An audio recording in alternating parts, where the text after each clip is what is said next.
Today is March 28th. Welcome to the Township meeting of the Township Committee meeting of Township of Chatham. Now I'm calling this meeting to order. Greg, adequate notice was given? Yes, adequate notice of this meeting of the Township Committee was given as required by the Open Public Meetings Act as follows. Notice was given to both the Chatham Courier and the Morris County Daily Record on January 4th, 2019. Notice was posted on the bulletin board in the main hallway of the municipal building on January 4th, 2019. And notice was filed with the Township Clerk on January 4th, 2019. Thank you, Greg. Now I'm inviting the president of our Historical Society, Martha Wells, to lead us with the flag salute. I pledge allegiance to the flag of the United States of America and to the republic for which it stands, one nation, under God, indivisible, with liberty and justice for all. Thank you, Mrs. Wells, for the honor. And roll call, please, Greg. Mrs. Ness? Here. Mrs. Schwartz? Here. Mr. Ritter? Here. Deputy Mayor Kelly? Here. Mayor Salem? Here.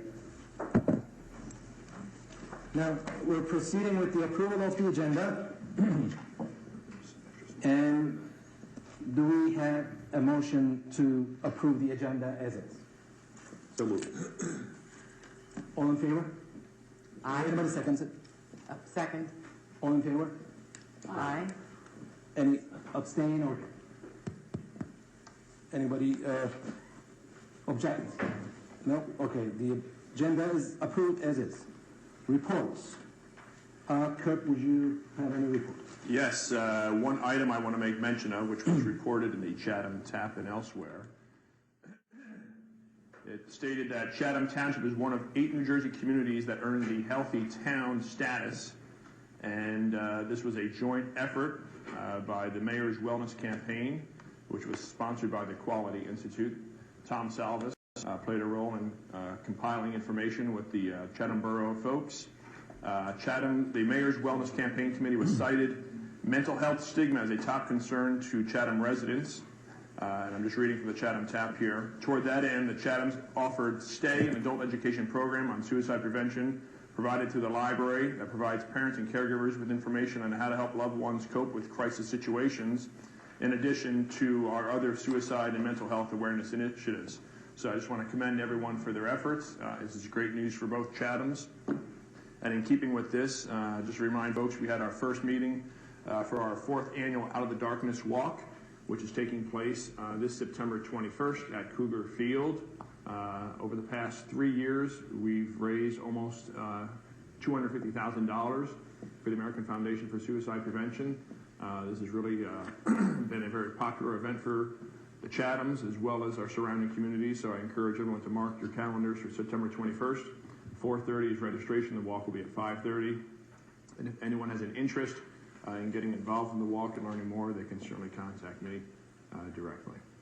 That's it. Thank you, Kurt. Karen, any report? I do, actually. We are starting to really get busy around town now that Easter is on our doorstep. First of all, our DPW, proud to announce that mulch orders are now actively being taken. You have to make your mulch reservation by showing up with a check. As usual, mulch orders must be placed in person at DPW between the hours of 8 a.m. and 3 p.m. Information is on the DPW website, accessible through the Chatham Township website.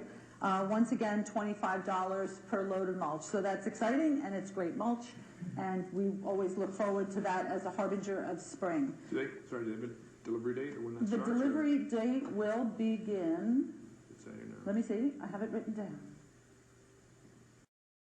And then they will be delivering on Fridays, commencing shortly thereafter. So ordering begins on Friday, April 12th.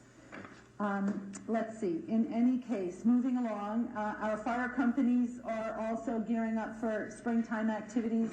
The Chatham Township Volunteer Fire Company will be hosting their Easter egg hunt at the Southern Boulevard Firehouse on April 14th from 1 to 4. That'll be a great time as we look forward to Easter. Green Village Fire Department is hosting a shred event on April 13th at the Green Village Firehouse. They also have a flea market coming up on Saturday, April 27th. Rain or shine, Green Village Firehouse is going to be the location for that. Saturday, April 27th from 9 to 3 p.m. All other activities for Green Village Firehouse are available at greenvillagefire.com.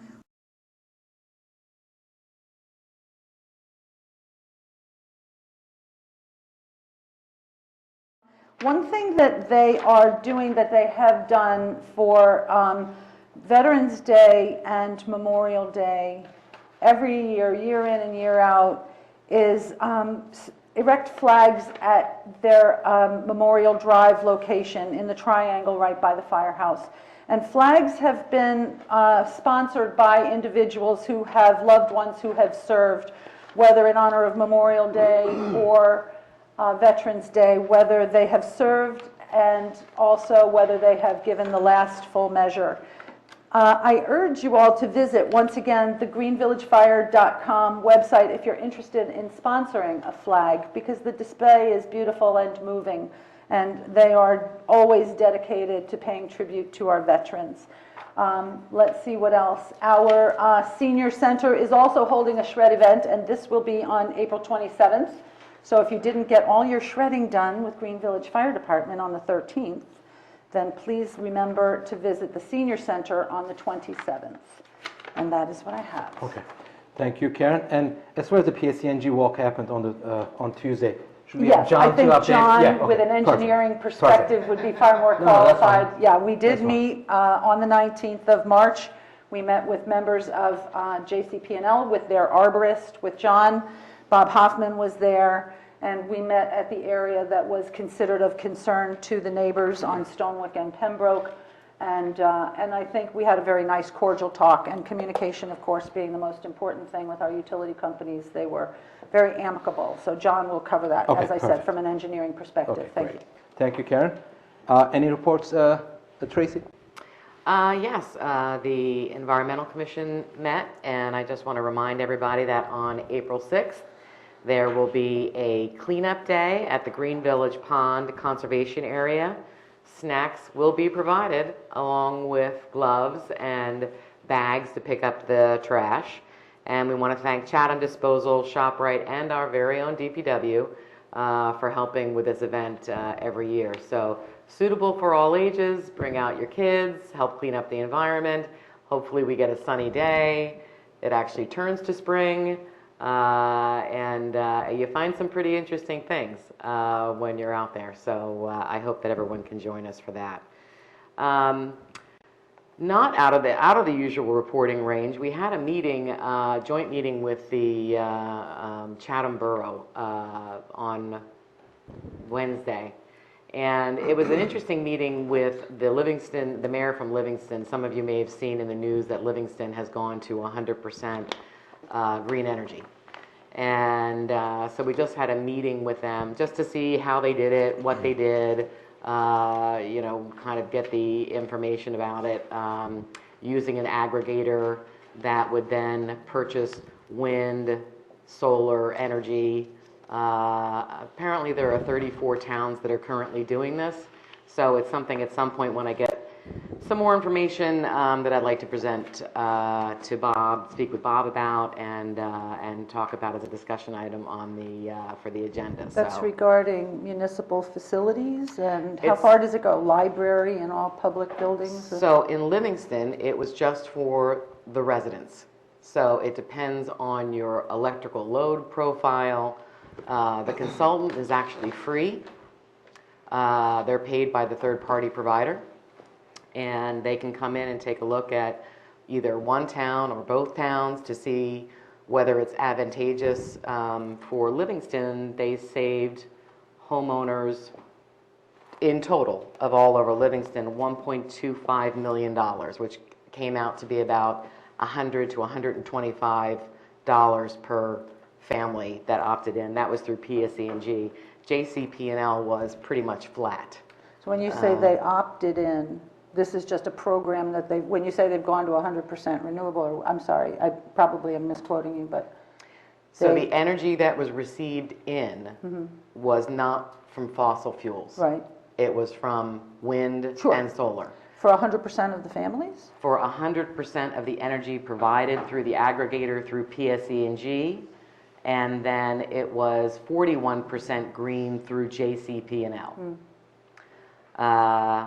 So it was in the news, it's been in the paper. There are a bunch of towns that are looking at this as a solution, not only to save homeowners money, but also to provide a green solution and start that process of, encouraging green energy.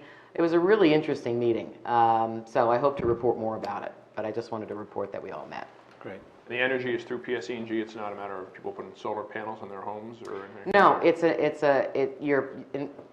your PSE&G bill, your JCP&L bill would look exactly the same. There's a line on the bottom that it says, provided by Bob's Energy Service. So whatever the aggregator is a line at the bottom. So your bill doesn't look any different, your service isn't any different, your lights turn on, it's just who is providing the energy into the system that then comes in this way. So very interesting stuff. And that's up. Colony Pool will be meeting on Friday. And we expect that to be a fun meeting. Do we have any updates on camp or colony registrations? We have 40 spots filled so far.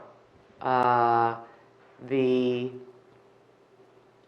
marketing has gone out to each of the schools to go out in their normal communication cycle this week. We are going to be making some signs advertising the pool. There was a blast that went out to current colony members, a blast that went out to former SBS participants, and we're going to continue that along. So this is kind of the meeting on Friday is the kind of second round of how we're marketing the camp and what else we can do to raise the profile. Okay. Mike, any reports? Yes, Mayor. Sure. The gardeners of the community garden had their kickoff meeting, very successful turnout, and they're looking forward to the actual start of spring so they can do more of the planting, but things are getting close. And there are still about a half dozen plots that are available. So if anyone is interested, log on to the website and follow the instructions there. And an upcoming session, public meeting by our Historical Society will be this Sunday at 2 o'clock here at the community room at Town Hall. And the topic is people you would have known if you had lived in the township back in the day. So it's an interesting look at who the neighbors would have been and what they were doing, and helped made the township what it is today. So just those two items, Mayor. That's it. Thank you. Mike? Yes. Can I just add one more thing? We did have somebody come to the meeting at our last session inquiring about the restrooms at our Board of Rec facilities, such as Shunpike Field, particularly which the township is responsible for, regarding the restrooms. And the answer to that is that the porta-johns are the responsibility right now of Carol Nauta through the Board of Rec, and the reason that the porta-johns are there is because it's too cold, or it has been throughout the winter too cold to open up the restrooms. And once the restrooms are open, they will be maintained by our Department of Public Works. So if there are any concerns in that regard, if it's regarding the porta-johns, they can go to Carol Nauta. If it's regarding the restroom facilities, they can go to our Department of Public Works once they are open for the spring season. So just to make sure we follow through on that. You're welcome. John, you're going to have some reports, obviously, but the PSE&G thing, I'd like to know when we left here with PSE&G, what happened? Did we look at some disturbance for the swales, that private properties? Those were the things that we talked about. So I'm going to let you speak about it, whatever you want. Sure, I'll start with PSE&G. Basically we discussed two key issues, is the clearing that occurs within the right-of-way and also drainage concerns. And the clearing, they're not clearing, frankly, because they want to, they like their right-of-way clear. They're doing it for regulatory purposes and for public protection of having proper clearance from the high-tension lines. And so it is recognized that it's a necessity, not necessarily a desire for them to cut the trees. So it was recognized that we went through the various different concerns that we had in the past regarding establishing the limits of the right-of-way. We want to make sure that they are not extending onto private property, and they did verify that they do have survey marks on one side of the right-of-way, which is firmly established, and then they pull tapes because they know the actual width, and so they pull tapes to make sure that they're not extending, clearing beyond the limits of the right-of-way. So they do have constraints, and they do have policies at which they follow to make sure that they are only clearing trees within the right-of-way. They do have, beyond their standard protocol of keeping the setback from the vegetation, they've also been removing the ash trees that have been problematic and going through an independent program just for the ash trees. We did discuss public notification and in addition to notifying the residents directly, they can notify us. We'll post on the website and just get that level of communication going and making sure that people are aware of what is happening. They do try to do some selective clearing if there's species that are not such as providing buffers or just at a smaller size that is providing some buffering. They'll try to protect those. They are sensitive, and so they are removing the trees that are more of their specific concerns regarding the fall and such. So they are sensitive to that, and they are trying to do selective clearing when it is possible. So that was basically for the clearing aspect. On the drainage, they don't have a formal program to follow up with drainage issues. The right-of-way was established 50, 60 plus years ago, and so there aren't clear, we researched it, there aren't clear drawings that show development plans that have a well-established drainage ditches or channels within the right-of-way, but there are evidence of that they were established at some point in time, and there is evidence that there is some neglect. There's some clear drainage channels that just are overgrown, have dead vegetation in it, has vegetation that's blocking the flow. And so they did agree to speak to a different department, because we were meeting with the people that generally do the clearing, and have that department go out, inspect these areas, and we walked the right of way and identified specific areas which were of concern. And one of the focus concern is where the right-of-way that backs Stonewick, because we have been getting periodic complaints from those residents regarding stormwater coming off of the right-of-way and impacting those homes. And we also have had a number of groundwater seeps in that area, where which that's a whole other discussion regarding the excessive rain that we had in 2018. But there are a lot of unique situations that are happening regarding from the perspective of groundwater flow and stormwater in the Stonewick neighborhood, and I think it's a regional problem, and this is one issue that I think is a component to making sure that stormwater is being controlled properly, at least in the right-of-way, because when you look at it from an aerial map, it's a large area. That right-of-way covers a large area. It's a large drainage area that drains into this area, and their right-of-way does need to be maintained properly. So they did recognize that some of even some culverts that were filled with sediment that needs maintenance, and so we recognize that, and so did they, that regarding the maintenance. So they're going to be scheduling that hopefully in the near future, where they said they would follow up immediately, and we will be following up with them to make sure that it is looked at and is followed up with. There were some homeowners came here and said that their swales, natural swales, were disturbed because of the work they've done. So, I mean, we don't need to go into details, but anything on that? Well, yeah, that's where I was talking about. Along the perimeter of the right-of-way, it does appear, and again, we don't have historical development plans, but there's evidence of swales along the perimeter of the right-of-ways, and that's what we've asked them to reestablish. Okay. And they're clearly evident that there was a presence there, and you can see when you walk it that some of it is being blocked. There was several trees that were taken down and not removed, and they were blocking the flow and some of the over-vegetation. So that may be another complaint that will come regarding clearing some of the vegetation, but they do have to clear the vegetation in these channels so that stormwater does flow in the channels, because it doesn't take much with leaves or any debris if there's vegetation in the channel, it becomes blocked, overflows, and then it's not being controlled. And so, those areas, need to be looked at in the maintenance. Okay. So John, was this walkthrough in relation to what they've done already or what they plan to do elsewhere along the right-of-way? It was more from the clearing perspective to talk about what they did. The So they're drainage. trying to put the genie back in the bottle, which is basically impossible. Correct. Again, that was for the clearing perspective. From the drainage, that was us being more proactive, that they haven't done anything, and we wanted them to start, they need to have a program of just maintaining the property and maintaining the historic drainage flows within the right-of-way. So And that's something that was. Is it basically just lip service at the end of the day? I mean, let's be honest, it's like they've already destroyed hundreds of trees. I mean, how many trees have they knocked down and just like decimated?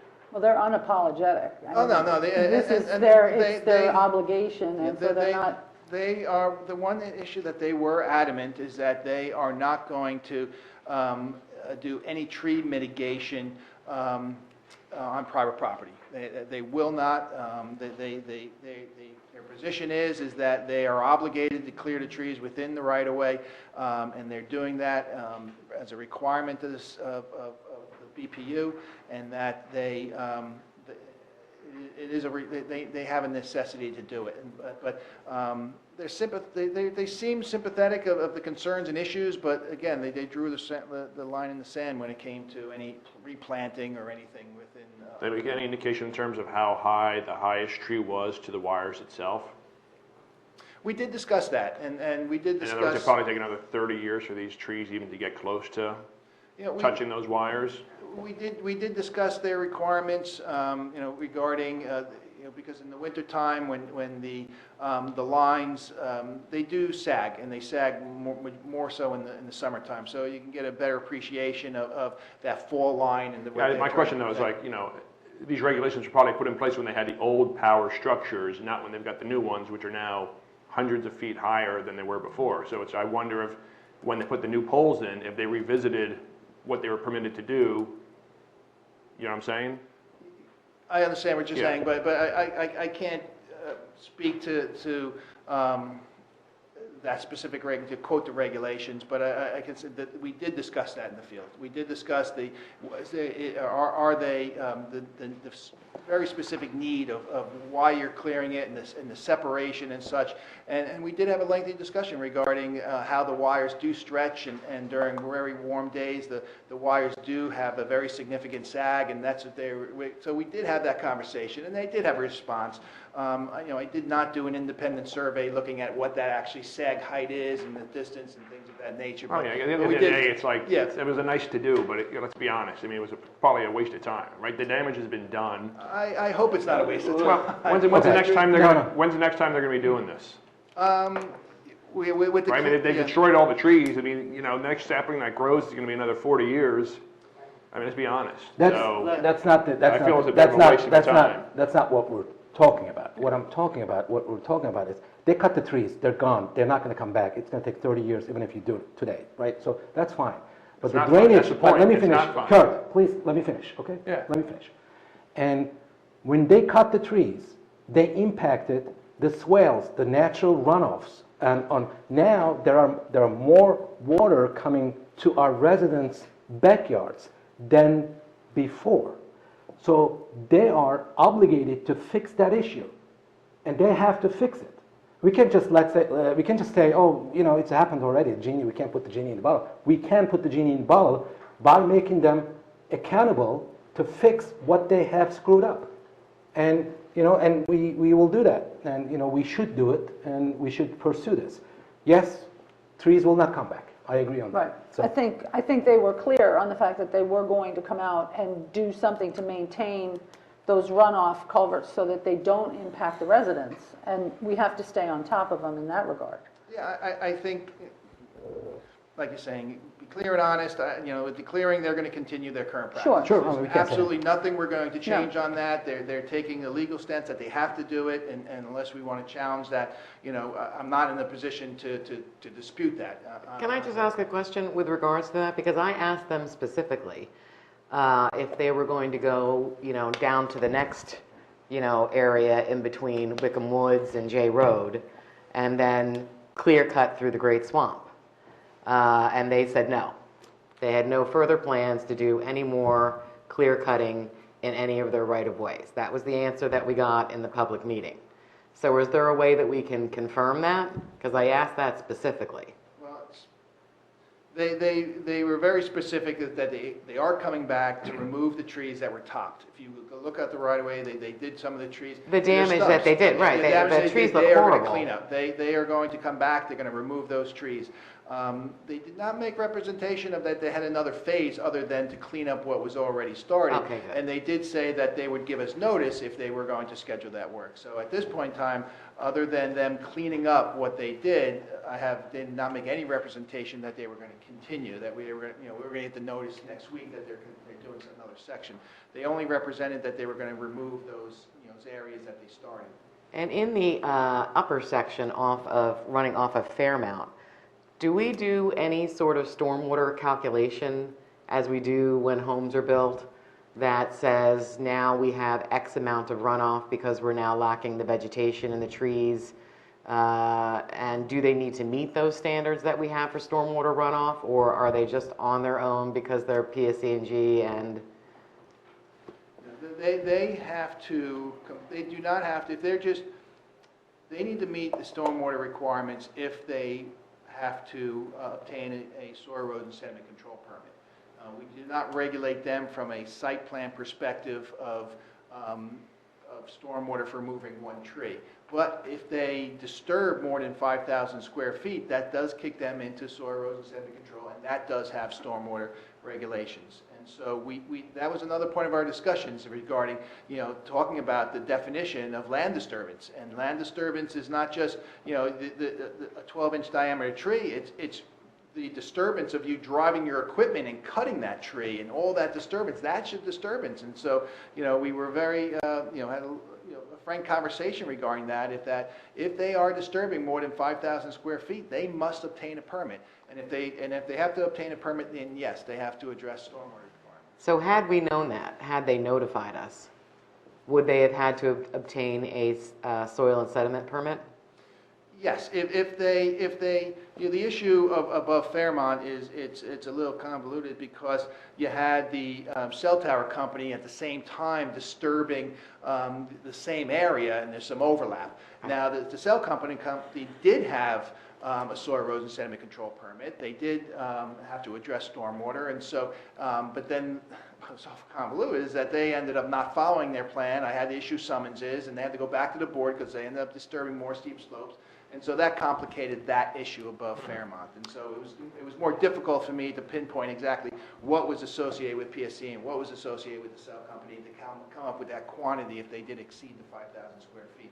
But given that that's actually PSE&G owned land and they're making money by having JCP&L use their land, wouldn't it make any difference whether it's JCP&L or ABCDY or whoever goes onto the land that they own? They would be responsible. The overall person who's or company that's responsible for that is PSE&G. So if they had to get a sediment and soil control permit, then why didn't PSE&G, and can we retroactively require them to do so?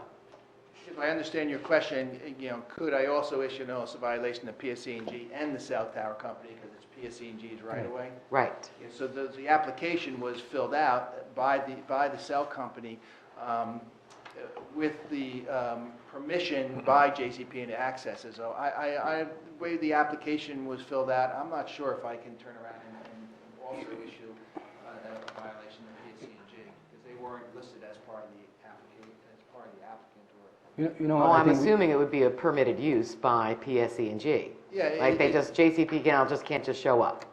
Or the cell tower. Yeah, but the cell tower has an agreement with PSC&G to lease this area access. So they have the rights to utilize this area, and so they're the ones who filed the application. And so I would have to consult with Mr. Cruz.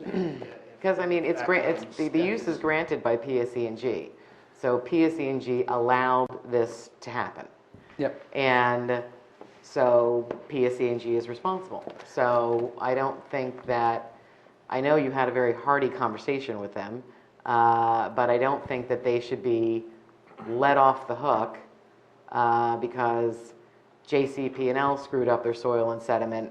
JCP&L didn't even apply for one, knowing that the site was going to be disturbed by now both PSC&G and JCP&L. And now AT&T. AT&T, T-Mobile, right? And now we're left with a big mess. So I would like for us to look into retroactively saying you didn't follow the rules. Yeah, I would have to consult with Mr. Cruz and let him see the applications and assess that from a legal perspective.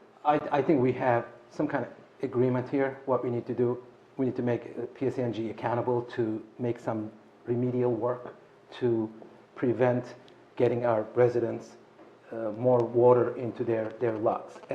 But I think we should take this offline, and maybe Karen and I, maybe you, and we will have more discussions as to our strategy, and then we'll pursue this. And at this point, I think we should move on to the next item. Do you have any other reports, John? Yes, I do. Just some general information. Well, not information, but we're still hopeful. The DOT is going to announce grants soon. We do have outstanding grants for municipal aid, for safe routes to schools and transportation enhancement. They're kind of overdue, so we are hoping that they make announcements soon. And there hasn't been any real significant changes in the existing safe routes to schools. Consultants are just working very slow. The DOTs, still has not awarded the design to the consultant for Shunpike. Is just moving at a snail's pace. Did we look into if we could design it ourselves and to circumvent the delays or something, or is it we're beholden to them at this point? It is. We could certainly design it ourselves. But there is a financial benefit of getting DOT, because if you're going to have DOT will only fund the consulting portion if you're using their consultant. They have a pool of consultants that they have, and you have to use one of their consultants. So how much are we saving? I mean, sure, I can understand you're saving money, but if you're saving money, it takes another 12 years. Amortize that expense over 12 years, whatever it's going to be. Maybe it makes better sense to. It's probably in the 40,000 range that if I was to design it, I don't understand why the cost of their consultants is kind of double, but but we're not paying for it, so it's not an issue. But the fees are high for them, but nevertheless they're paying for it. So that's where it is. So that's what we're probably saving in that range, probably by us. Well, that's what they pay for their design. How much would it cost for us to design? Is my question. That's what I'm saying. By 30 to 40, theirs is 70 to 80,000 is what they're designed. So that's and frankly it's getting paid more, and they're just taking forever to get the work done. So. And that's the Shunpike field. The Shunpike sidewalk we're talking about. Yeah, the Shunpike, we're not committed to it, but we've been down the road of trying to get the commitment to go forward with them. The DOT still hasn't approved the budget and authorized us to retain that consultant to do the work. Lafayette, we have an agreement. We can't move direction on that. We have a signed agreement with that consultant, and they've already exceeded the date of completion in our contract with them. So that could be certainly maybe discussed with Mr. Cruz regarding. I've already had discussions with DOT, trying to get the DOT to motivate them to complete the design and get it done. but I just haven't had any luck trying to move it along. Is it John? Sure, if you cut it off. No. If you Okay. want to be, yeah, keep Yeah, going. no, just with the lock rating amendments, I did draft some changes, various tweaks to the ordinance based on that I think would be a more effective way to administer the lock rating, and also looking at it from a financial perspective of making sure that the fees are in fact covering the costs that are being incurred associated with lock rating. So I have drafted that. I did send it to Mr. Hoffman and Mr. Cruz to review it from an administrative legal perspective and get their input on that. And then from that point, I guess we'll decide to bring it back to the council, the committee to review. And then just note on, we have one active capital project regarding our replacement of electrical improvements at North and Southside pump stations, and the equipment is ordered. The project is moving fine. Just really nothing to report at this point other than the project is proceeding. Thank you, John. Bob, anything? I know you'll be talking a lot. No, just that I'm really glad that the Mets and the Yankees won today. For opening day. Yay. All right. So, Albert, anything? I'll report. Okay. So now the last. I don't have much. Just I know that Chatham Borough and Madison Borough are celebrating Local Government Week, which is the second week of April, and I want to look into if there's something we can do. We would like to join them, or maybe not. I think we should look into it. And so that's one. Number two is, echoing Kurt's comments, and it's great that Chatham Borough and Chatham Township combine efforts to earn Healthy Town status for the Chathams. So that's great, and I want to recognize Kurt's Out of Darkness Walk, and I want to recognize Janice Piccolo from Chatham Borough and the Mayor Harris, and I want to recognize our own Tom Salvas for being the member of the committee and putting a lot of work on this, effort on this. And thank you, Tom. And that's really it. And PSENG, we talked about it. I don't want to go back to it. And so now it's time for hearing of citizens and petitions. And this is an opportunity for any member of the public to be heard about issues which are not topics scheduled for public hearings tonight. To help facilitate an orderly meeting and to permit all to be heard, speakers are asked to limit their comments to 3 minutes. And our administrator, Bob, is going to have the clock, just so everybody knows. So, and this is for citizens, please. And please state your name and address. And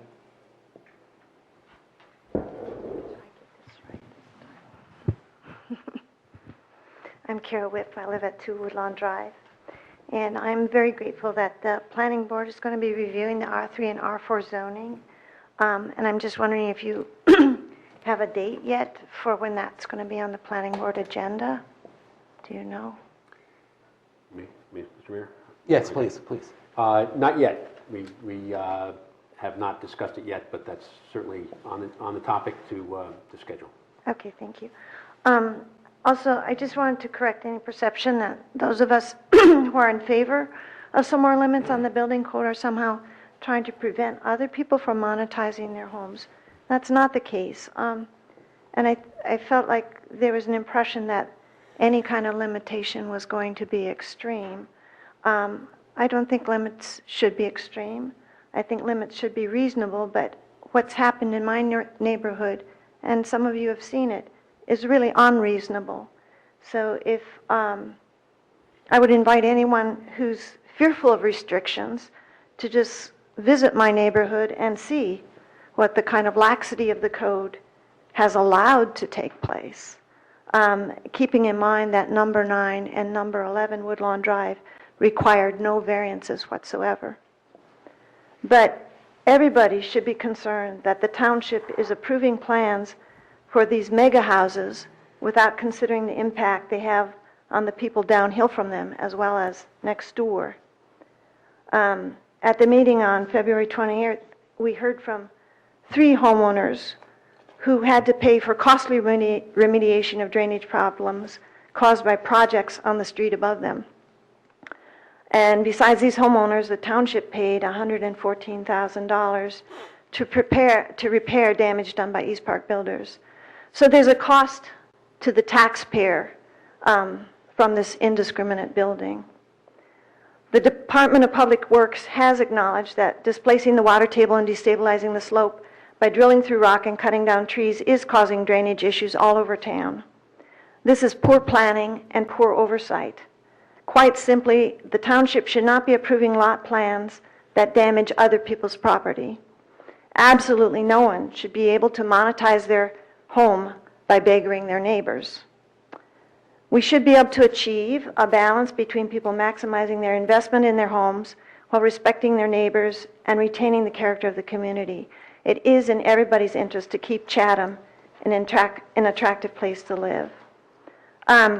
Also at the February 28th meeting, I asked a couple questions, but I realized I didn't give people the chance to answer them, and I'd like to ask them now. I asked for a commitment. That you immediately enforce any health ordinance that is violated by East Park Builders at number 3. Could I get that assurance? Hello? Could I get that assurance? What was your question again? I'm sorry. Oh, good.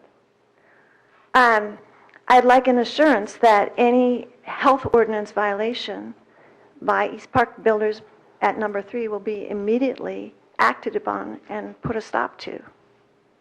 It's merely upholding the law. Okay. If you're dealing with health, It's a yes or no question. It's a health ordinance. If somebody violates it, will you enforce it? this committee does not enforce health ordinances. Mr. Rushkey, I believe, does. That's by the Board of Health. I don't know what you mean by, You're referencing land use regulations, not health department. I don't want to be disrespectful, and I apologize, but your time is up, 3 minutes. And if you want to wrap it up, then we'll have the next. Okay. Well, I would like to wrap it up with just pointing out that Mr. Hoffman has told you all on the committee not to answer questions.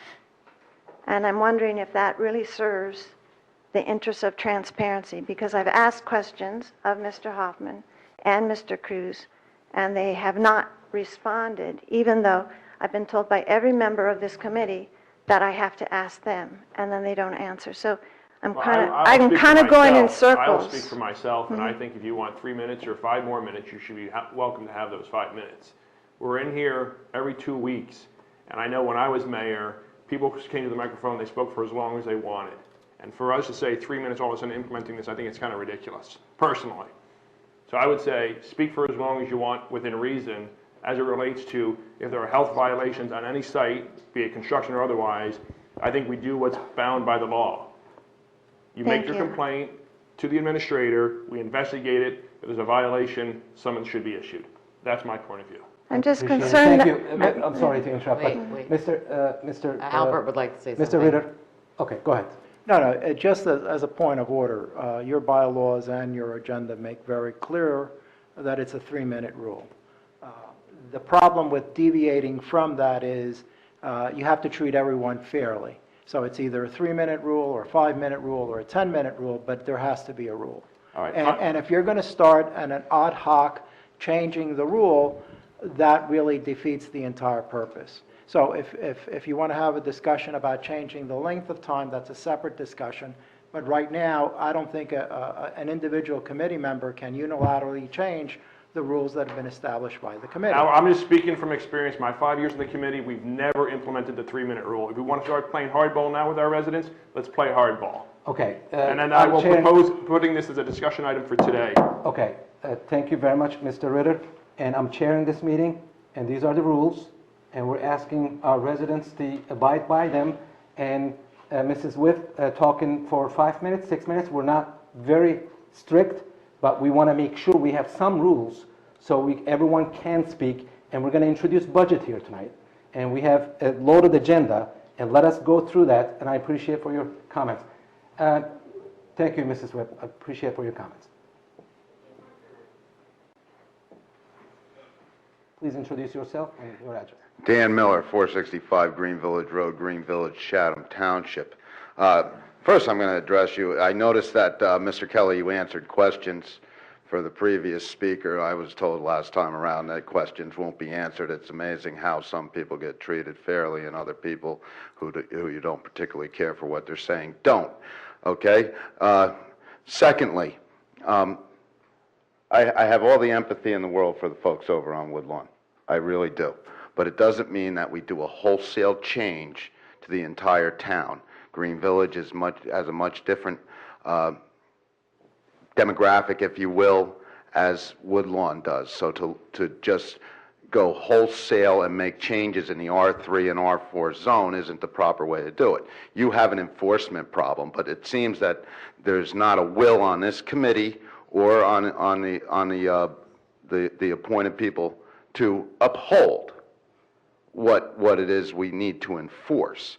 You know, if that was upheld in the Woodlawn area, we wouldn't have this. Now, as far as what zoning and limiting what one can do with their property, on February 28th, I believe it was, you know, Ms. Ness and Mr. Kelly, you guys couldn't fathom how it was going to hurt seniors, okay? Kurt brought it up, and he was 100% right.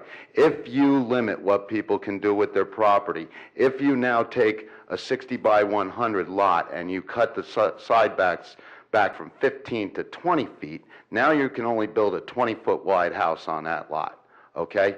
It is definitely going to impact people's equity. It's going to impact what they can sell their homes for. It's going to impact what people are going to pay for those properties. When you are 80-something years old, and I hope you all make it that way, I hope you have all the money in the world and you can take care of yourselves. You knock that 100 grand of equity off of some people's houses, and it's the difference between them staying in their home with dignity or them going to a home and living without dignity, possibly in a county home. You might as well build a lot more affordable housing in town because people are going to need it, because the people who have done here, you talk about names, and we're going to talk about names, okay? There's a name that's been in this town a long time. There's many others, and they built this town, as you said, you know, and they're the ones that you're really going to be taking advantage of, the long-term generational people who've tried to stay in their homes, who have an investment. You're also going to take advantage of young people who have invested in a house that maybe hasn't been built out yet, and they want to build their family, and maybe one day they want to stay in Chatham Township, and as they have kids, they want to expand upon their home. But because you choose not to enforce the laws that you already have on the books and let a builder skate and let them do what they did to the people in Woodlawn, you want to stick it to all those people and all those demographics from young to old. And I hope that it doesn't happen to you, you know, because maybe you guys sit here and you don't have to worry about that. Am I done? 30 seconds. 30 seconds. 30 seconds. Boy, 3 minutes is good. You know, but I certainly hope that maybe you can get off of your high horse and you can see what real people actually go through in this town, as opposed to just having this wholesale change that's going to affect people from one end to the other. Thank you. Thank you, Mr. Miller. Next resident, please. Hi, my name is Sally Gregory Merrill. I live at 656 Fairmount Avenue, and I understand that we discussed the tree issue with PSE&G.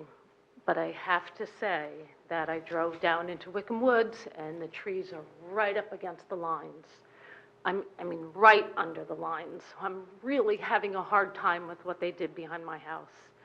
They cut down trees that were never, and I know because I'm a treeman's daughter. My father was an original arborist in New Jersey. In fact, he and two other men named the red oak for New Jersey as a state tree. So I know my trees, and they did cut down one big pine that was half dead anyway and was going to die soon. If they cut it down, that was fine. But the other trees were not ashes, because I have 2 dead ash trees on my property, and I had one that I had already taken down that was huge. There were not ash trees. A lot of them were walnut, and they weren't oak. Most of them are swamp maples, and swamp maples don't get that big. I mean, they do get big, but they're such weak trees that they wind up falling and dying before they could ever reach those wires. They could never reach the wires. It amazes me, if you drive down the streets in Chatham, the trees that are leaning up against wires aren't cut. These were never going to reach those wires. Those wires do not sag. I've lived behind those wires for 28 years. They do not sag, especially the new ones. And I'm devastated. And if you drive down Hampton Way, the trees are right there, right under the wires. So I'm having a really hard time with the clear cutting. And why they felt they had clear cut behind my property and up Sunset, but that was it. They don't have to do the rest. Where's the logic? There's no logic. I know they have the right to do it. It's their property. There's no logic. And let's talk about it environmentally.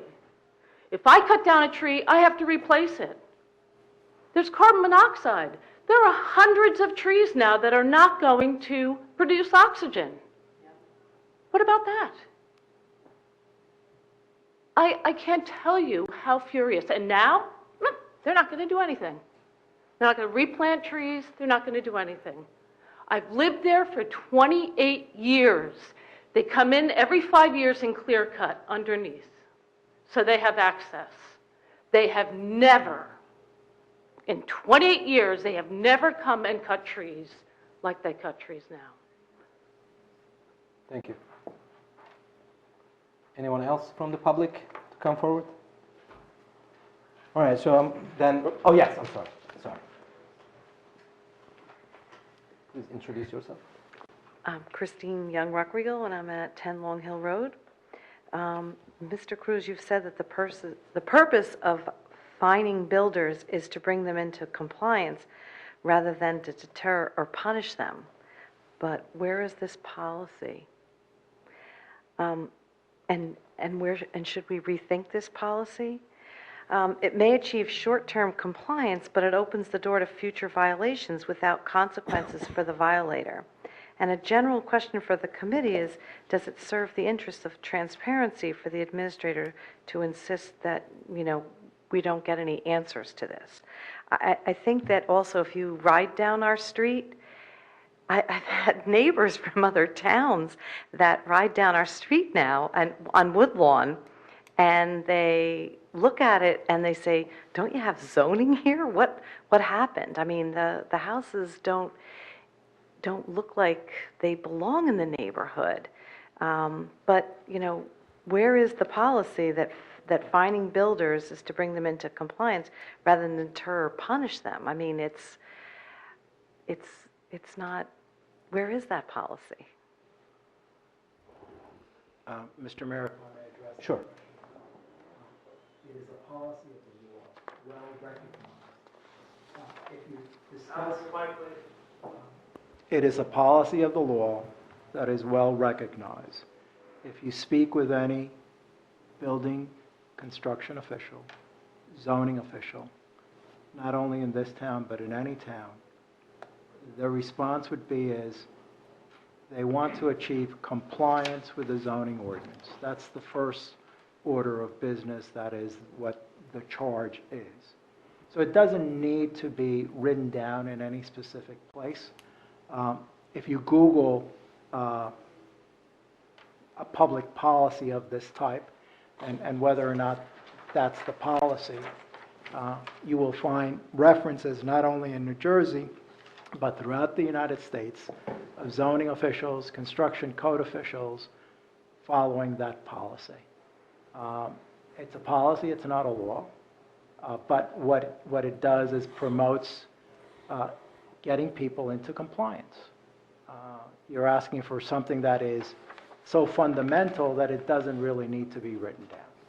But if you Google it, you will see that there are many instances and references to municipalities following the compliance versus penalizing individuals.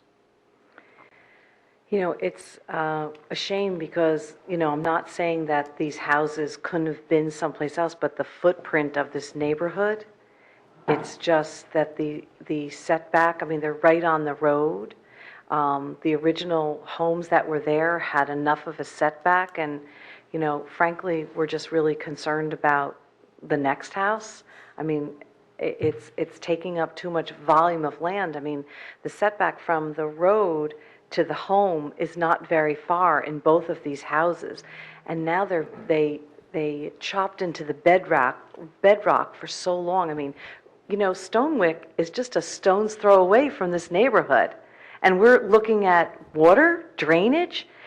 The sound of the drilling that was going on from that bedrock was so loud. What happened to the water tables? I mean, is this along with our plan? I have 1 minute. Thank you. And so it's really concerning that, the other part of it is we're building $1 million homes. And right now there's a glut of $1 million homes that just aren't selling right now. We've built all these schools. We're taking in volume of kids because we have more young families, which is great. But what's the long term? Right now we're seeing across the country $1 million homes that just aren't selling. And, we can't attract young people into the neighborhood with young families. And are we looking at a future of 10 to 15 years where we have homes that people just really can't afford to move in, and then you're with a situation where you can't attract families to schools, and you're going to be at that point again where you're turning schools into municipal buildings? So that's my thought, and I think we need more long-term range planning with our town. Thank you. Just a comment I would make. I think just today, Chatham Borough and Chatham Township were just recognized as one of the best towns in the state of New Jersey for families. Well, wait a minute. My rebuttal to that is Well, I didn't I say welcome that it's not a good town for families. That's today. Yes. And I'm talking about the long-term range plans of people. The statistics of Morris County are that you cannot attract a lot of young families. They can't afford to live here. They're leaving the state. So not Because only of our governor and the taxes.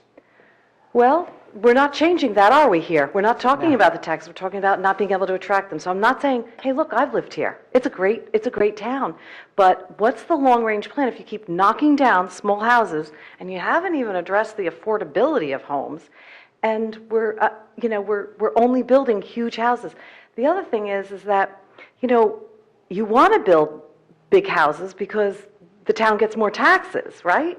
I mean, that's what helps our taxes stay down. But in the long run, what's the long-term plan? And have you looked at other towns that this is going on and what's happening to them? That's, I'm not saying this isn't a great place to live. I agree with you. I think that it is. That's why I'm here. But something's not right. We need to really look at the long-range planning.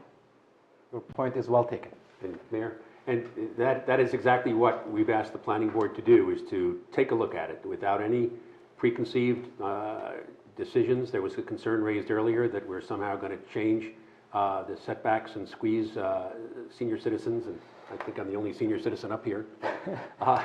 But we have asked the planning board simply to look at what is a very complicated issue and see what is in the best interest of the long-term future of the township.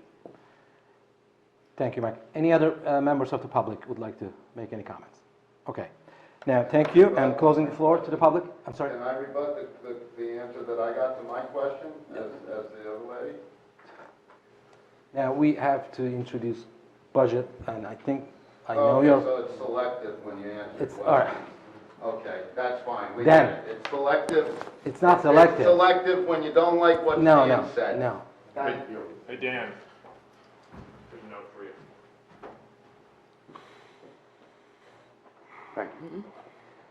All right, so the next item on the agenda is the introduction of 2019 municipal budget.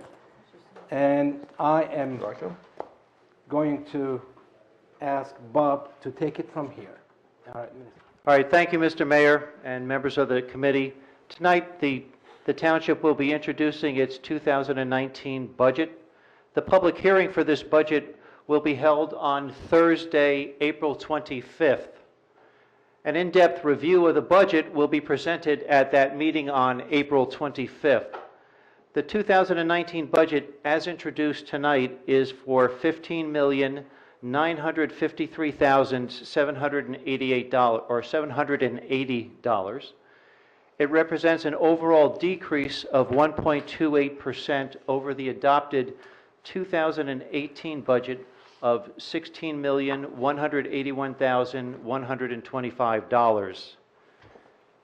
In January of 2015, the Township Committee adopted Resolution 2015-38, which implemented a fund balance policy. The goal of this policy is to have a fund balance equal to between 10 and 15% of total expenditures. For 2018, fund balance or surplus equaled 27.6% of the 2018 adopted budget. So this exceeded the Township Committee's established goal by 12.6%. The average property tax for municipal purposes, which will be providing funding for our police protection 24 hours a day, funds for our volunteer fire departments, paving of roads, the repair of drainage problems, as well as equipment for our DPW, and the support of other services that help to maintain the quality of life that makes the Township of Chatham one of the jewels of New Jersey. In 2018, the Township was able to regenerate $495,920 of additional surplus over its 2017 surplus. This resulted in an increase in fund balance as of January 1st, 2019. The Township will use a total of $3,500,000 in the 2019 Township budget so that our residents are fairly taxed, not overtaxed. The Township anticipates that it will be able to regenerate sufficient fund balance in both 2019 and 2020 for anticipated future needs. The average property tax for municipal purposes, based on the average assessed value of $805,000, will decrease by $24 from $2,222 in 2018 to $2,198 in 2019, or 2019, I should say. The projected 2019 tax for municipal tax rate will decrease to 0.273 from 0.276 in 2018. The library tax will increase by $24 from $274 in 2018 to $298 in 2019. So when you combine the local and the library, it's basically it's a flat increase, or it's a flat rate. The Township collects the full property tax levy for the school district, for the county, for open space, for the library, as well as for our municipal services. The Township does not have the authority, or does not have any authority, over the school district, the county, or the library. In 2019, the Township will receive 15 cents out of every tax dollar that it does collect. The preparation of the 2019 budget has been going on for several months, and it's been a collaboration of many competent and talented professionals. I want to thank our former Township Administrator, Tom Ciccarone, our CFO, Deb King, our audit partner, Valerie Dolan, and the staff at Nivatsia, our audit firm, as well as our bond counsel, Steve Rogert, our department heads, our staff, and the Township Committee for their input. And I also wanted to thank the Administration and Finance Committee for the several meetings that we've had to go over this budget to get it to where we are today. And the combined diligence and the efforts of all of us working together will help ensure that our 2019 budget meets the established goals of the committee, that it funds unfunded mandates that come to us from outside sources, that it provides for contingencies, and that it protects the Township's credit rating. So that's our introduction for our 2019 budget. And again, I just want to thank everybody for the good work that they've done on this effort, on this budget. Okay. Thank you, Mr. Mayor. That's great. Thank you, Bob. Any questions from the committee? Any comments, questions? And I should say, I do have a couple of slides that just, these show some of where our revenue comes from. I'll put these up on the website and give them out to the committee tomorrow. And these are the projected expenses, where they go, what's the dollar amount, and what's the percentage for the budget. The key slide that I wanted to show is the projected tax levy.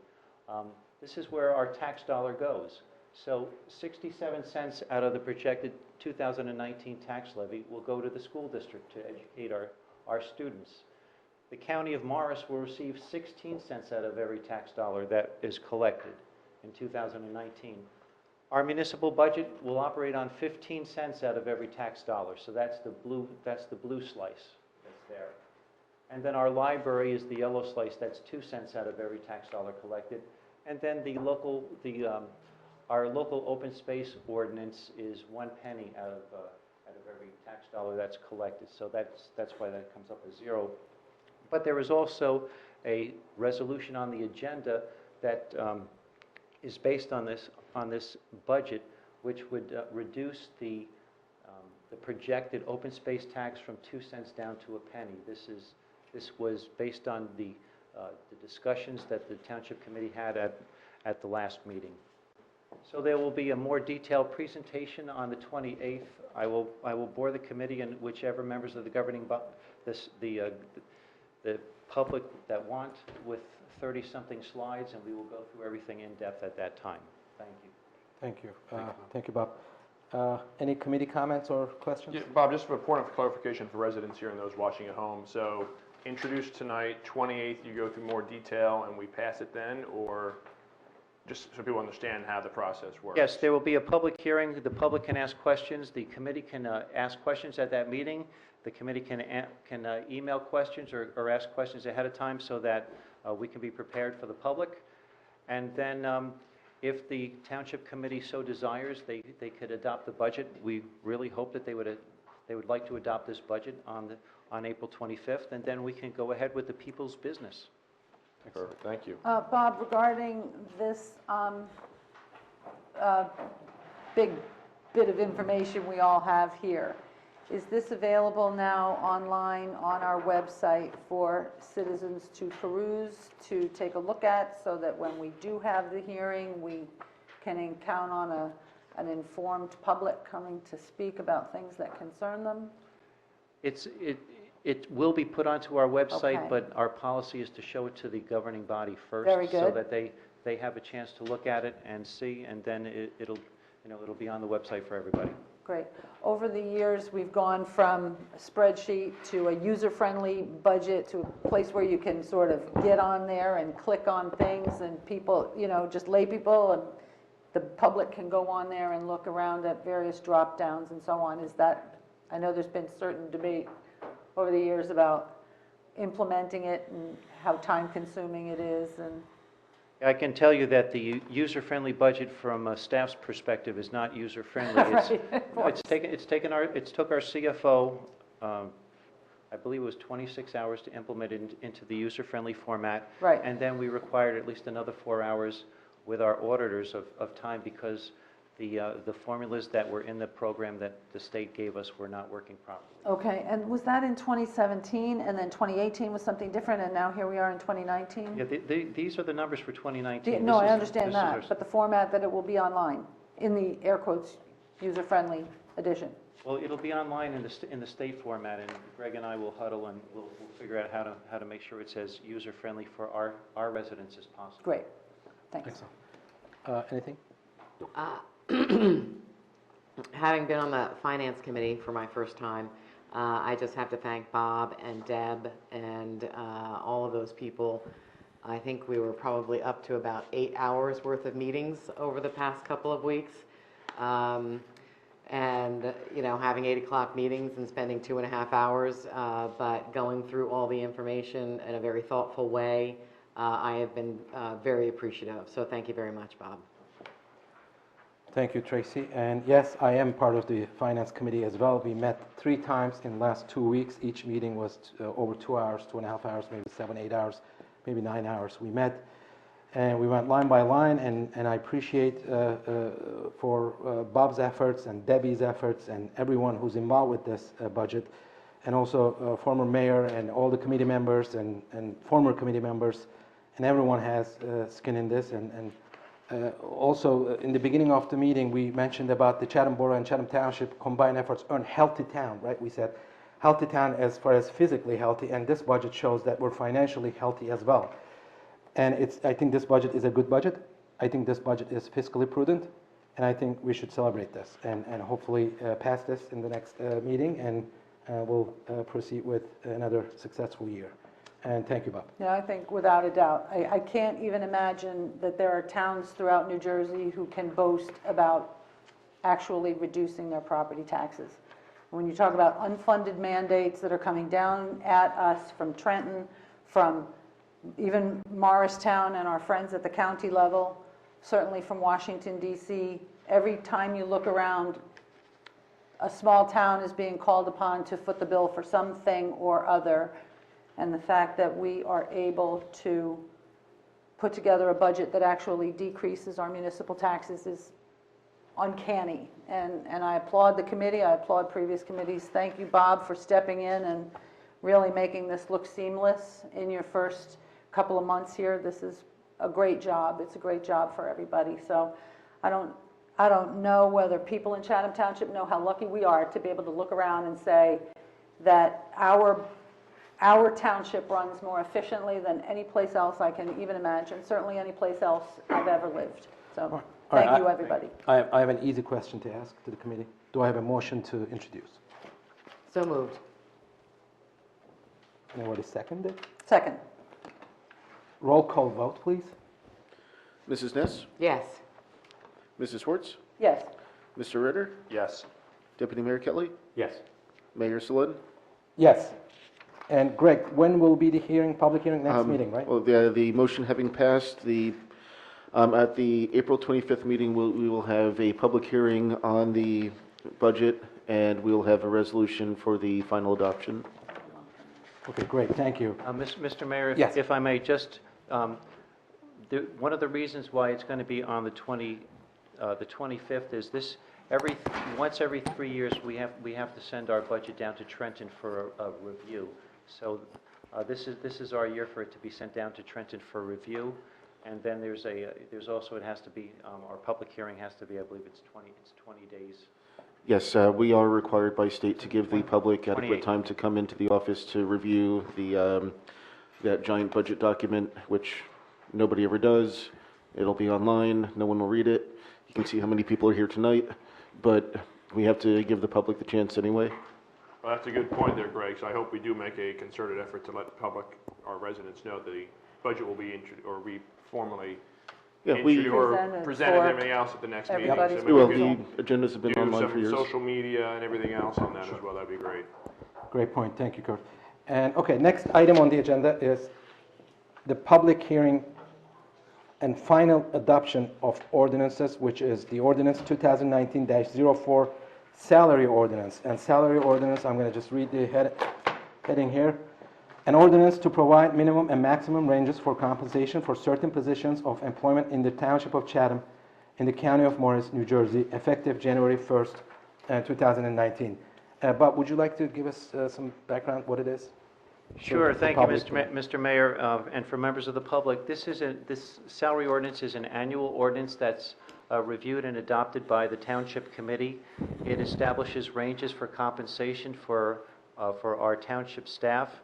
The township staff that is in the salary ordinance are members of our staff that are not members of unions. So members of our police department and our DPW, they have contracts and they have received their 2019 compensation already.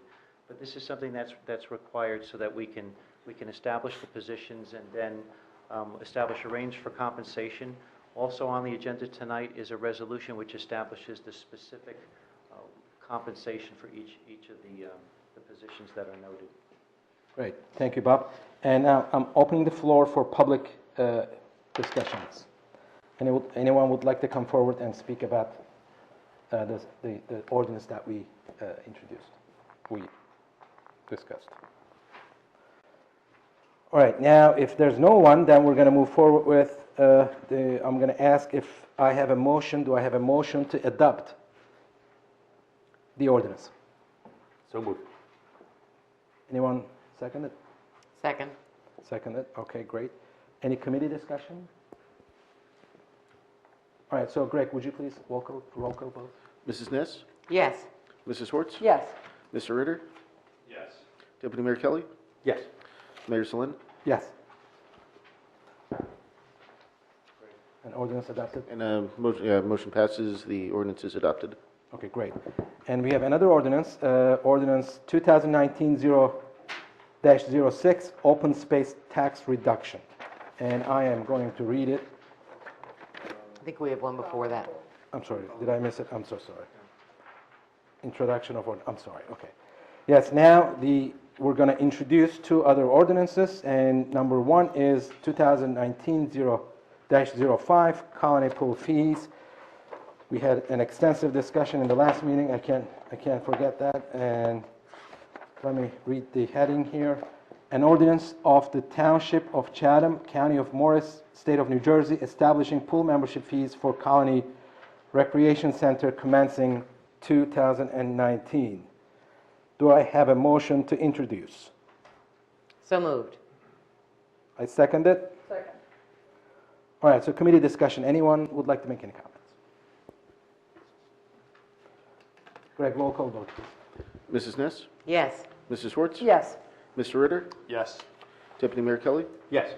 Mayor Selin? Yes. Greg, when is the the public hearing going to be? Public hearing will be on April 11th, and the motion passes. Okay, great. Another ordinance, it's open space tax reduction. It's 2019-06. And I'll also read this quick. An ordinance of the Township of Chatham, County of Morris, State of New Jersey, amending the provisions for the funding of open space acquisition. So, Bob, is that you going to give us some? Certainly, Mr. Mayor. This Feedback. this is an annual ordinance that the Township Committee evaluates. The Township Committee has requested that the open space tax be established for 2019 at the rate of 1 penny for $100 of assessed value. If the Township Committee took no action, the rate would be 2 pennies for every $100 of assessed value. So this would keep the open space tax at 1 cent as it was in 2018. Great, thank you. Do I have a motion to introduce? So moved. Anyone second it? Second. Second, okay. And any committee discussion?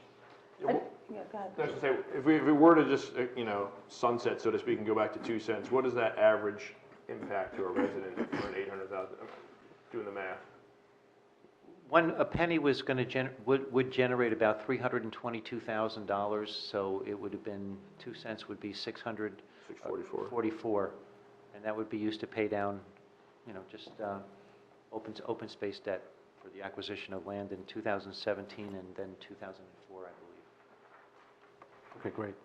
I believe that we have said all along, at least I certainly have been a proponent of looking into creative ways to acquire public open space that we in Chatham Township so value. And we did it when it came to the really watershed movement of the Giralda Farms purchase for open space, and most recently the space on the corner of Southern Boulevard and River Road. And it was a lot of negotiation, a lot of hard work, and a lot of cobbling together grants from various sources, some of which we hope are still coming in. And the idea of being able to do it and keep our open space tax at a prudent level, knowing that there are possible sources of revenue from other places, is very important. So I think this is great to be able to maintain a 1 cent open space tax. Thank you, Karen. I would echo the same. I think it's extraordinarily important to keep our open space. We did also have the Kirby property acquisition many years ago, and that was a huge acquisition, especially for going around LaMonica and down in the Green Village area. And keeping that space open was a wonderful acquisition. And I'm glad that after multiple years of having the tax reduced to a half a cent, that last year it came up to 1 cent, and that we're able to keep it at 1 cent this year. I think it's not only a prudent way to manage the debt assumed by the open space purchases, but it also reaffirms our desire to continue purchasing open space wherever and whenever possible. Thank you, Tracy. Bob, do you know what the outstanding debt is right now on some of the open space purchases offhand, or?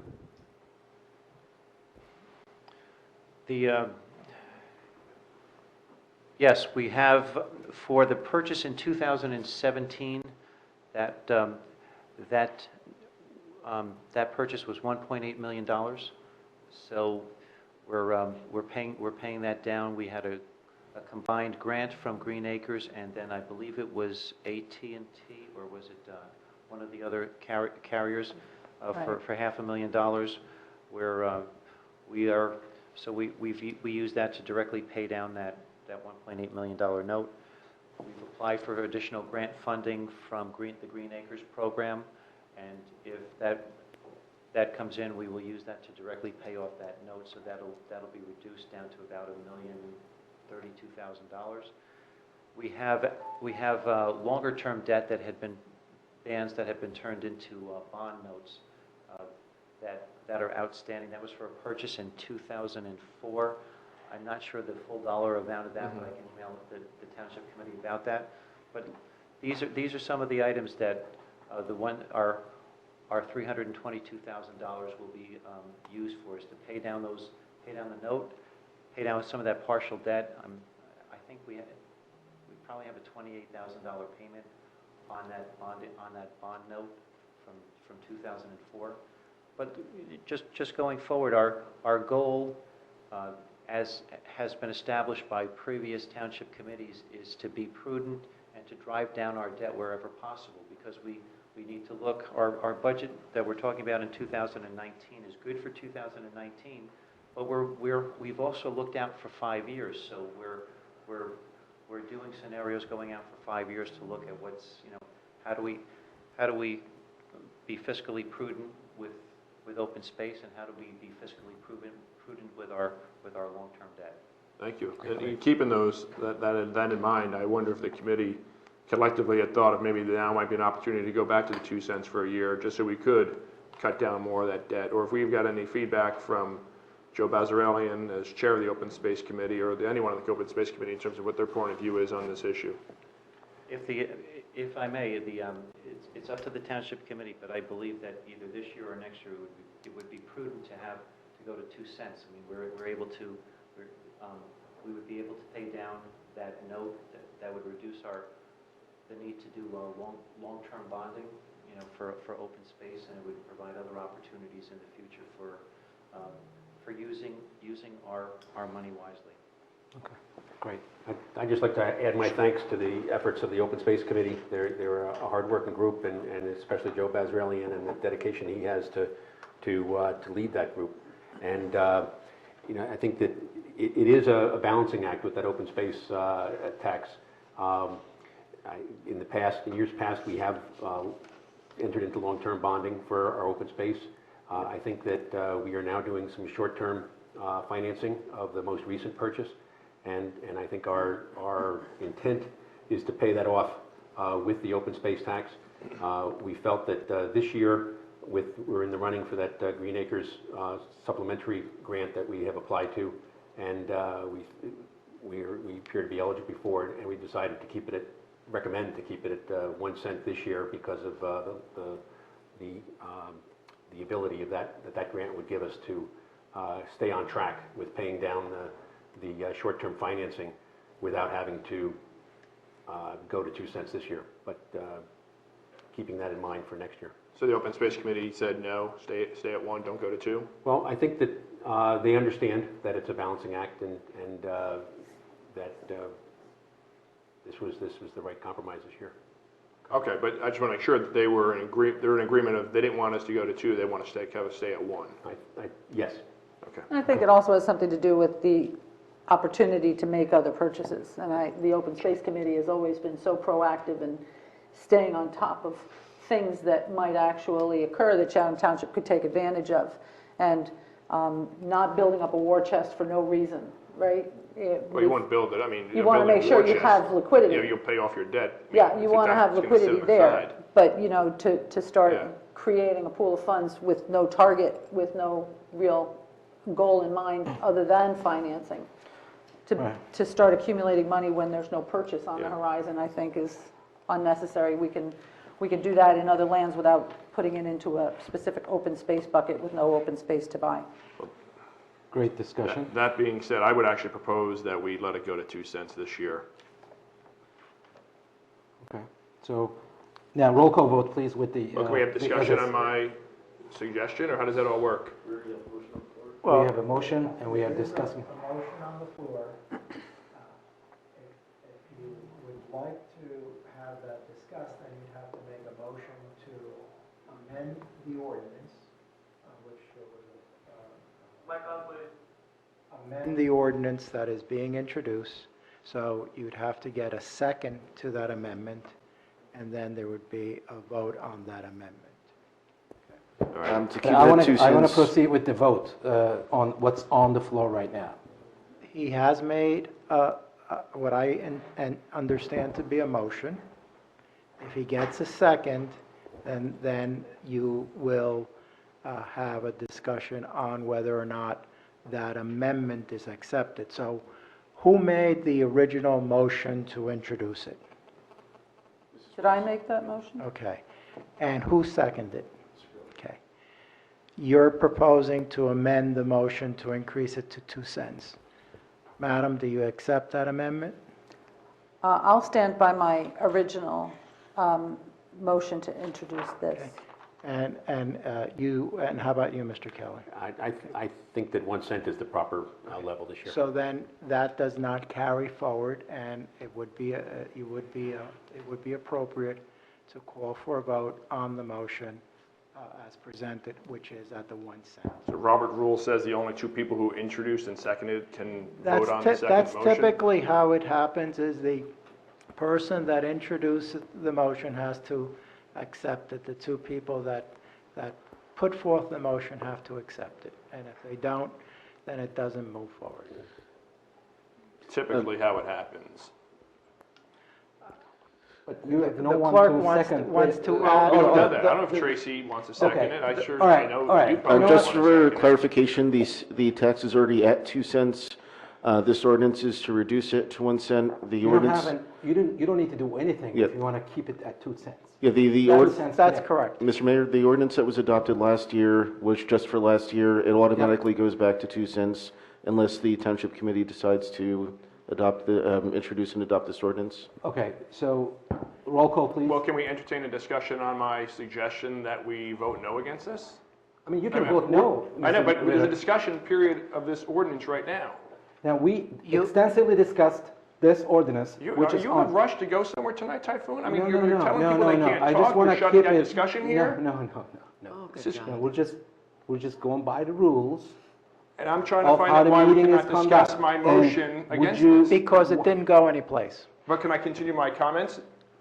But after this, For I mean, what aim? For what aim purpose? that maybe they'll vote against this ordinance? Now, we had a discussion. I think Albert needs to just explain the Please, process. I'm sorry, for Kurt. go ahead. I think there's a motion and a second. You're debating this ordinance, Yeah, we didn't not close an discussion, amendment, though. not an amendment. I think you did have a discussion, and that's why we're in the middle of a discussion right now. So I think there's a motion and a second. There has been discussion. The mayor has called for a vote. Your suggestion didn't carry forward, and the clerk did correctly point out that doing nothing reverts to the 2 cents. So the motion on the table is or the introduction is to go back to 1 cent. And again, this is an introduction to a motion. There will be a public hearing on this, and the normal process of any other motion, of any other ordinance is followed. This doesn't end the discussion. This puts the discussion on the table. Good. It allows it to be advertised. It allows it to have a public hearing, I guess, in 2 weeks. Okay, thank you, Council. Roll call vote, please. Correct. Mrs. Ness? Yes. This is introduction. Mrs. Schwartz? Yes. Mr. Ritter? In the interest of fiscal prudence and continuing efforts to provide for open space, I vote no. Deputy Mayor Kelly? Yes. And Mayor Selin? Yes. The And motion when will be the to public introduce passes, and the public hearing will be on April 11th. Great, great. Thank you, Greg. And now we are done with the ordinances. Now consent agenda, and consent agenda is the routine items that may be passed by a single roll call vote. Any committee member may call for a separate discussion or vote on any item. Greg, please introduce those. This evening, we have Resolution 2019-86, receipt of reports, 2019-87, approving meeting minutes, 2019-88, approving executive session minutes, 2019-89, bond sale details resolution, 2019-90, bond sale publication authorization, 2019-91, releasing escrow balances, 2019-92, salary resolution, 2019-93, appointing zoning board of adjustment alternate member, and 2019-94, authorizing historic preservation grant application. Great, thank you. Do I have a motion to pass? Do you have discussion on this? Motion, second, and discussion. And we're at the motion. In After order to further make sure I can discussion, discuss, I'll make the I'm motion. not going anywhere. I'll make You're the going to have your motion. discussion. You can make I'm your sure that comments. And let me So moved. let me chair this meeting, please. Please. I just need a little respect. Well, let me chair this meeting, okay? So I am asking if there's a motion. So moved. Okay. And a second. Second. Okay. Now discussion time. Anything from the committee members? Yeah, I'd like to know about ordinance or resolution 2019-93, the zoning board appointment. Was this publicized, or when did this vacancy occur, or what do we know about this? This vacancy How did we was there. solicit this? We've had the vacancy since December 31st. It was not filled at the reorg meeting. How did we find this individual, or how did it all come about, or who knows this individual that can speak to it? Mike, you want to mention or? Sure. This person submitted a volunteer application form. She became aware that one of the opportunities would be the Zoning Board of Adjustment. She took upon herself to attend 2 different zoning board meetings as well as a site visit to acquaint herself with it. She sat down with the zoning board chairman to acquaint herself with what was involved with that commitment. I met with her, Typhoon met with her, and Chairman of the zoning board? the chairman of the zoning board met with her, and would welcome her volunteer services on the board. Was there a matter of somebody from the board resigning, or was it an alternate member who resigned? Just, It's the number 2 alternate position. right, did somebody get bumped up to a full status member, leaving a vacancy at the alternate position? Greg, do you remember what the history This of is that the last. vacancy is? At the reorganization meeting, the person who was serving as an alternate, the alternates that we had were moved up to full member positions, and someone was appointed to fill the vacancy created at Alt 1, and Alt 2 was not, nobody was appointed at that time, so we've had the vacancy since then. Okay, thank you. In the interest of transparency, I think it would be helpful if we maybe could let the residents know what vacancies exist on current boards. Do we have any? I believe that's on the township website already for, if people look at each individual board, it shows where there are vacancies, and that info's been up since sometime in January. Okay, great. I mean, just given the fact that this is the zoning board and this individual's, I know that, you've made an effort to stack the various boards with people with expertise in their respective fields. I don't see that this person has that. And I think maybe if we postpone the appointment of this individual and let other residents know that this vacancy exists, we might find people who have experience aligned with zoning and board of adjustments. The position has been advertised on our website as being open for 3 months. Advertise in what capacity? listed as an opening with. So you'd have to go to the Zoning Board of Adjustments web page and see and scroll down. It hasn't been advertised. I think we have numerous times over a long period of time have extended an open invitation to residents to submit application forms, volunteer application forms, that we are always looking for good volunteers. It is something that I sought to change as coming on to this board, was to openly publicize what opportunities were for residents. And I believe we got a record number of applicants this year, which was wonderful to see. Because in the past, there was just a direction to the website, or it wasn't, some of the places, some of the names and the places weren't up to date, so you really couldn't get a good handle on what was open.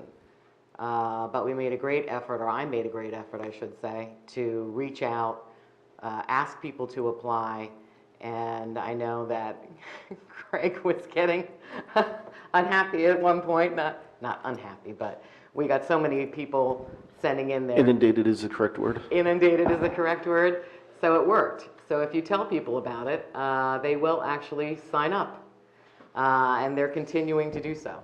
So I think that's just a betterment of for all of us. We can get more residents involved and active in our committees.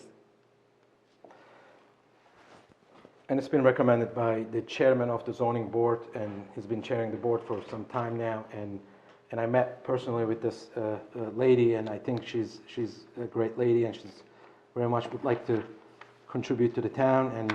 And Mike and I also met her, and I think this is going to be she is going to be a great addition to our zoning board. And if there's any other comments from the committee, I'd like to move forward with the roll call, and unless anything else. Well, I would certainly like to commend the Historical Society, Martha, and everybody who joins together with you on applying for the grant for the Little Red Schoolhouse. It's really a treasure in our community. It's a signature structure. Certainly, it goes back to the very history of our town, and the idea that education really, from the very beginning of Chatham Township, education really was right there at the top of the hill in terms of our priorities. And just by the idea that we sought out an opportunity to do some improvements, and the fact that the Historical Society actually is going to match the grant with a certain number of thousands of dollars, I think is great. And so I commend you, I commend the entire Historical Society, and all those who care so deeply about the rich tradition of Chatham Township. So congratulations, I hope you get the grant, I hope everything moves along smoothly. You truly do deserve it, Martha. Thank you. Thank you. Thank you. Yes, go ahead, please, Greg. Mrs. Ness? Yes. Mrs. Schwartz? Yes to all. Mr. Ritter? Yes. Deputy Mayor Kelly? Yes. Mayor Salin? Yes. All right. Motion passes, all pass. Thank you, sir. Thank you, Greg. And now we have a discussion item on the agenda, possible ordinance or resolution, and it is amending 3 ordinance to establish mechanism for tree replacement trust fund. Bob, would you like to give us some feedback on this? Thank you, Mr. Mayor. Yes, this is something that will be coming to the Township Committee in the coming months. And what this is in relation to is we have the tree ordinance that's in effect. The Township Committee, I guess it was in 2017 and 2018, amended the tree ordinance. The township staff is implementing the mechanics of the ordinance.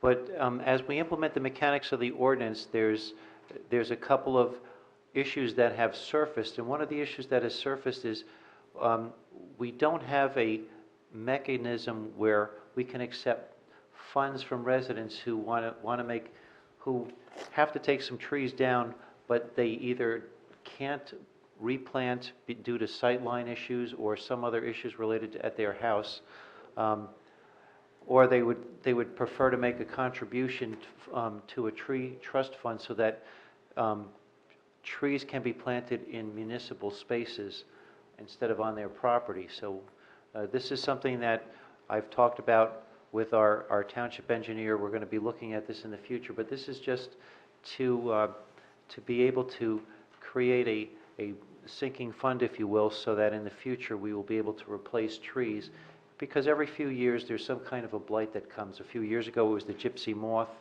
that happened. Now we have the emerald ash borer that's here. There's some kind of a disease with a couple of other hard trees. So this would be a way so that the township would be able to use resources that are contributed from people that can't, have to take trees down from their property, but we would be able to use those funds to improve municipal property and to keep our tree canopy, healthy. Great, thank you, Bob. Thank you, Bob. Any Do comments we from the have committee? any idea how much money this generates? And We're doing that analysis now. do we have, from like years gone by, have people come to us saying, geez, I sure wish I could donate to the tree trust fund? My history here is only from Right. February 1st, but just looking at the applications and then having to make some yes and no decisions, there are people that have come back and asked for that. Mhm. Is this a charitable donation? Do they get a write-off against it, or? No, this is we're still working on that, but that's why I'm bringing this up now, so if the Township Committee has some ideas, we can vet them while we're going through with the process. Albert, can you make it a charity? Can you make it a 501c3 or something like that on behalf of the government of Chatham Township? We've always got our hand out, right? Generally, if you're compelled to pay something, that's not a charitable Right. donation because you don't have donative intent. And so this would be, it's either plant the tree or pay the replacement fund. Okay. So that's, in my view, compelling someone to pay something, and that would not be a charitable. It's not you voluntarily making a donation, you're doing it as a result of an ordinance requirement. So the idea of a trust fund sounds so nice. I think the purpose to call it a trust fund is so that it is in a dedicated fund. Perhaps the better word is dedicated fund, dedicated for tree replacement. Got it. Yes, the purpose, when I use the term trust fund, it's based on the state statute, so it's not something, it cannot be used for the general fund, so we can't transfer money from the Shade Tree Trust Fund to a future Right. operating fund. Right. So this is not like the state of New Jersey borrowing money from the pension system or something like that. Mhm. This is a dedicated trust fund. And then who do we designate as administrator of the funds, or the call for the funds, or if one tree comes down, or if a section of trees gets knocked down because of a storm, or? There's Does anybody make it, who's going to be appointed if this is something we're going to go forward with? Who would be appointed to be the arbiter of dispensing the money? That will all be in what's presented to the Township Committee for their consideration, but ultimately it would be in-house staff that would do that. And, the zoning board and the planning board would be receiving information about the trust fund, or when decisions are made about what trees are staying, what trees are going, that information would come from those two boards and go to go to staff, so we could figure out what's the proper dollar value to be collected for the trees. Right. So we don't even know whether we're talking $2,000 or $10,000 or $40,000 in this dedicated fund. Not right now. No, that is correct. That's great. Any other comments from anyone? All right, if not, it looks like we have a consensus here. I think we're going to proceed with this, and at some point we're going to see... Consensus? Well, I don't know. I mean, not consensus, but I think it's a good idea to proceed with this and see the ordinance to discuss and introduce at some point. Mr. Mayor, if I may, this was for informational purposes for the Township Committee. This was to solicit their input as we put a draft together. So there's no need for a consensus. To proceed with... Okay. It's just a request for information from the Township Committee, if they would like to provide input to me as we go forward. Okay. Sure. All right, thank you. And now it's time for hearing of Do citizens. we have other discussion items open, or do we have to be predetermined in advance? discussion items? I'd like to talk about the time limits that we're telling our residents they can only speak to 3 minutes. And we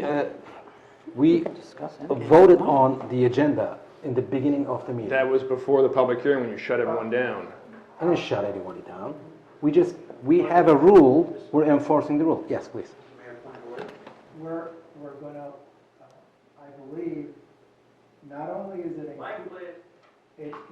is it included very clearly on the agenda what the procedure is for both the citizens, the hearing of citizens, but also when you want to remove something from the consent agenda and have a separate discussion. So it very clearly states with respect to the hearing of citizens that speakers are asked to limit their comments to 3 minutes. Under the consent agenda, it specifically states that any committee member may call for a separate discussion or vote on any item. This has been in effect for quite a long time. I believe it's also in the bylaws. The bylaws were voted upon at the reorganization meeting. So what we are following is not custom, but what you have agreed to be your procedure. If you want to amend your procedure, then the appropriate way to do it is to seek to amend the bylaws. And the clerk wants to add to That's already that. been dealt with twice so far this year. It was voted on at the reorg meeting, then amended at the second meeting in January. Okay, so, again, that's the procedure. So, I'll talk to Greg after the meeting and say I want to introduce it next week for a discussion item. what I would suggest is look at the bylaws. There's a specific bylaw that addresses this, and ask that it be added to new business next week and present, or the next meeting, and present it to the Township Committee. But this is the established procedure, and it's part of the bylaws that you adopted at the beginning of the year. No, I hear you, Albert, but in all my years on the committee, it's always been the procedure, it's always been a bylaw, but it's never been enforced. And quite frankly, when it comes to hearing from residents, I think we can give them the liberty of talking an extra 30 seconds, minute, 2 minutes, than shutting them down and telling them we don't want to hear from them. My own opinion, but I'll discuss with Greg after the fact. Next week you can, or the next meeting, you can make that proposal. Thank you for the clarification and hearing me. Okay. Now, hearing of citizens, time permitting. So anyone would like to come forward and make comments for anything that we have discussed? Okay. Not okay. Then I'm closing the floor for the citizens, hearing of citizens. And now we may have finished here, and we have an executive session. Next item, and do we want to? Yes, I'll read the resolution. Resolution 2019-P-04, resolution of the Township Committee of the Township of Chatham in the County of Morris, State of New Jersey, authorizing conference of the Township Committee with the public excluded. Whereas NJSA 10:4-12 of the Open Public Meetings Act permits the exclusion of the public from a meeting in certain circumstances, and whereas the Township Committee of the Township of Chatham is of the opinion that such circumstances presently exist, now therefore be it resolved by the Township Committee of the Township of Chatham, County of Morris, State of New Jersey as follows. The public shall be excluded from discussion of the specified subject matter. The general nature of the subject matter to be discussed is as follows. Personnel, Township Committee. It is anticipated that the minutes on the subject matter of the executive session will be made public upon conclusion of the matter under discussion, and in any event when appropriate pursuant to NJSA 10:4-7 and 4-13. The committee will come back in a regular session and may take further action. This resolution shall take effect immediately. Thank you. Now we're going into executive session. And So moved. Second. all in favor? Aye. It's a roll call vote. Mrs. Ness? Yes. Mrs. Schwartz? Yes. Mr. Ritter? Yes. Deputy Mayor Kelly? Yes. Mayor Selene? Yes.